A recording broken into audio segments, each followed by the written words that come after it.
अस्सलामुअलैकुम, क्या हाल है गाइस? खैरियत से हैं सभी? ठीक ठाक? आपकी होपफुली आपके घर में सब ठीक ठाक होगा। मैं आज इमिग्रेशन के लिए नई न्यूज़ के हवाले से एक बात लेके आया हूँ। जो नई इमिग्रेशन की सैफ की न्यूज़ है, जो कि अभी अक्टूबर में सैफ ने अपना सिस्टम चेंज किया है।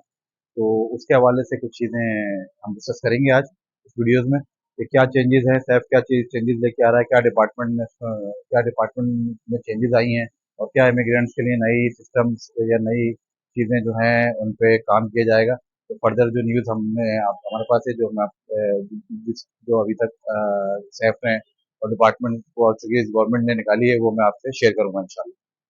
अच्छा, सैफ बेसिकली एक डिपार्टमेंट था जो क्या कहते हैं, बॉर्डर एजेंसी थी, इमिग्रेशन बॉर्डर एजेंसी सैफ करके कहलाया करता था, ऐसे है। तो इसको फर्दर इसी चेंजेस का मामला चल रहा था कुछ पिछले एक साल से। तो अब ये फर्दर चेंज हो गया AIMA के अंदर ना, agency for integration migration and asylum services. तो ये बेसिकली क्या कर रहा है, ये AIMA जो है ये रिप्लेस करेगा सैफ को।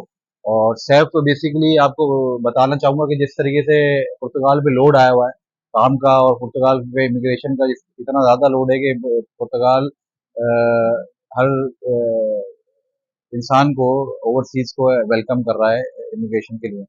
तो रोज़ाना तकरीबन 8-8, 9-9 हज़ार रुपए की 9-9 हज़ार एप्लीकेशन जो हैं वो तकरीबन फाइल होती हैं पुर्तगाल के अंदर। तो उस हवाले से इस पे काफ़ी लोड था कुछ अरसे से, क्योंकि कोविड आया, कोविड का बैकलॉग जमा हुआ 2 साल का। तो उस हवाले से काफ़ी मैक्सिमम लोड पे आ गया था सर।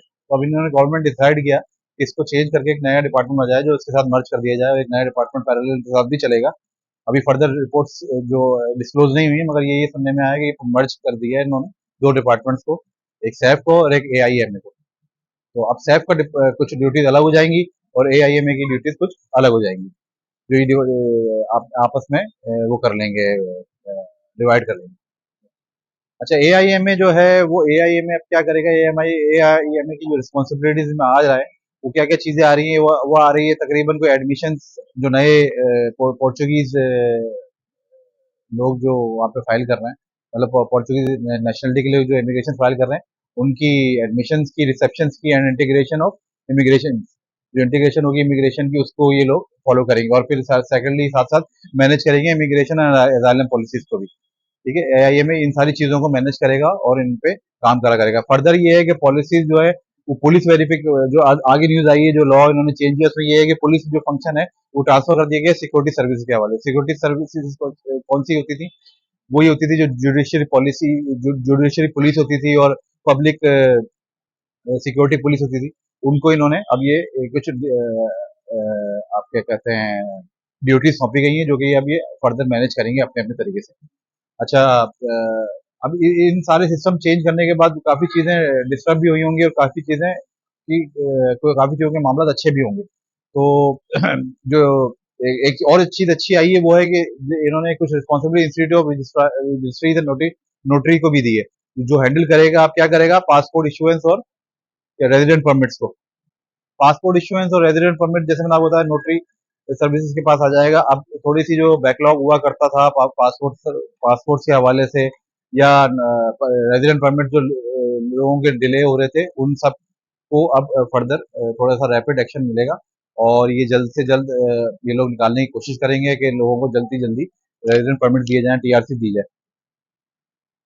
जैसे कि आप लोगों को पता ही होगा, रेजिडेंट परमिट्स और TRC के लिए आपको फाइल लॉक करानी पड़ती है, ठीक है ना? फाइल लॉक अगर आप पुर्तगाल में एंट्री, लीगल एंट्री के साथ आते हैं या इलीगल एंट्री के साथ आते हैं, तब भी फाइल लॉक करानी मस्ट है। फाइल लॉक कराएंगे तो उसका एक टाइम पीरियड डिफाइंड था, जो कि तकरीबन 2 साल का था, वो अब आहिस्ता आहिस्ता श्रिंक होते होते 12 महीने, 14 महीने पे भी आता जा रहा है। ये बहुत रैपिडली काम कर रही है सैफ इसके ऊपर, क्योंकि इन लोगों ने बैकलॉग बहुत ज्यादा जमा कर लिया था। और अब जो रिसेंट न्यूज आई थी, वो ये आई थी कि एप्लीकेशंस को ये बहुत स्पीड अप करके इन्होंने फाइनलाइज किया, और लोगों को फिंगरप्रिंट्स की डेट्स दे दी गई हैं। और फिंगरप्रिंट्स जो है वो पहली ईमेल के बाद आती है। और ये फिंगरप्रिंट का मतलब होता है कि आपको डॉक्यूमेंट्स अपने ले जाने हैं, अपना जो भी आपने डॉक्यूमेंट जमा कराए थे सैप को, इसमें लीगल एंट्री, आपका निफ है, निस है, और जुनता है, ये सारी चीज़ें ले जाने के बाद आप इसको वहाँ पे ले जाएंगे, अपना फिंगरप्रिंट देंगे, और उसके बाद आपको रेजिडेंट TRC मिल जाएगा, टेम्परेरी रेजिडेंसी। अब इस सारे प्रोसेस को, जो 2 साल तक का टाइम पीरियड हुआ करता था, ये उन्होंने श्रिंक कर दिया है। और अब लेटेस्ट न्यूज़ यही है कि इसको तकरीबन 8 महीने, 9 महीने, साल पे भी ले जा रहे हैं मतलब। इतना जल्दी-जल्दी इसको काम को ये स्पीड अप किया हुआ है इन्होंने।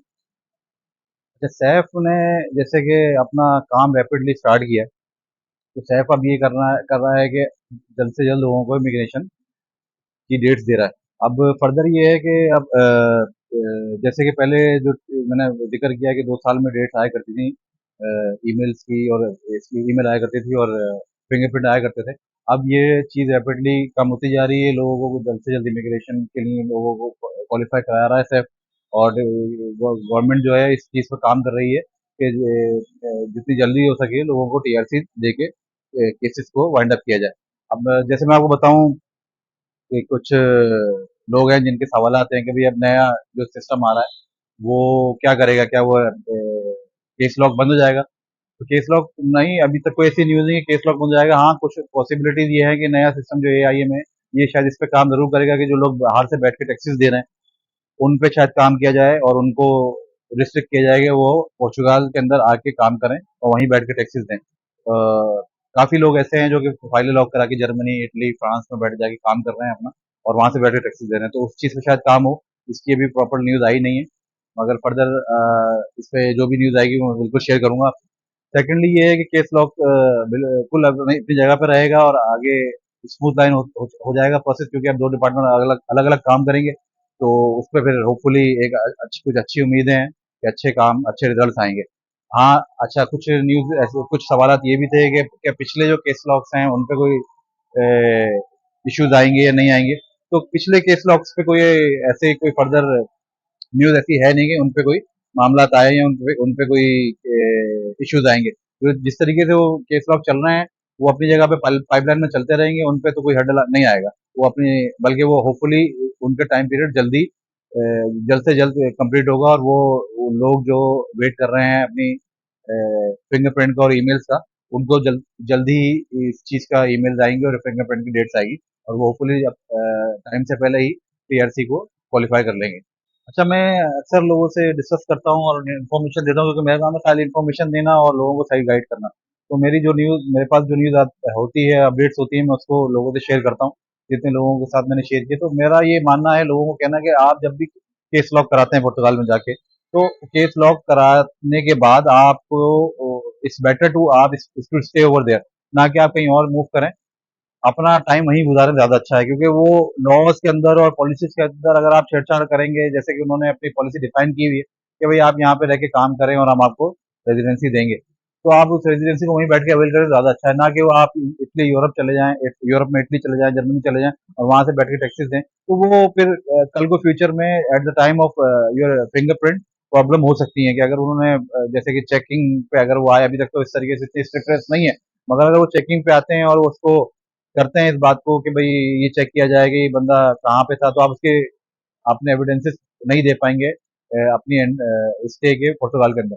तो इट्स बेटर कि आप कहीं और रहने से बेहतर है अपनी रेजिडेंसी को स्पॉइल करें या उसमें कोई हर्डल्स लेके आए, इट्स बेटर टू आप उसको अपने सही तरीके से चलाएं और उसको पाए तकमील तक लास्ट टाइम बिल्कुल अपने जो प्रॉपर चैनल चलाएं, ना कि उसमें कोई हर्डल्स आए, क्योंकि जो चीज़ असाइंड है, डिफाइन की हुई है कि आपने वहां पर रह के रेजिडेंसी हासिल करनी है।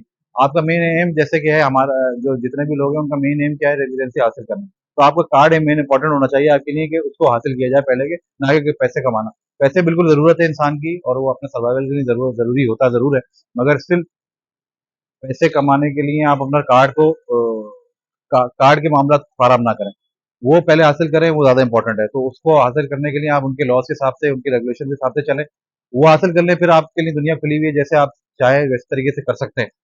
कार्ड के पहले अगर आप कोई लॉज के अंदर या कोई ऐसा इलीगल काम कर लेंगे तो उस कार्ड की फिर आपकी ड्यूरेशन में जो ड्यूरेशन है वो लेंदी हो सकता है और पॉसिबिलिटी ये भी है कि वो आपकी कोई किसी हर्डल में आ जाए, वो कार्ड कार्ड का प्रोसेस आपका, तो आपका जो टाइम वहाँ पे गुजारा हुआ है सारा ज़ाया हो। इट्स बेटर कि मेरा एक अपना सजेशन है लोगों को, और कि आप प्रॉपर चैनल चलें और आप ट्रूली चलें, जैसे है वैसे बताया गया वैसे चलें और सच्चे साथ चलें, तो आपका कार्ड इंशाल्लाह आपको मिलेगा और आपके फ्यूचर में मामला आसान होंगे। तो इंशाल्लाह नेक्स्ट वीडियो के साथ फिर दोबारा हाजिर होऊंगा नए अपडेट्स के साथ।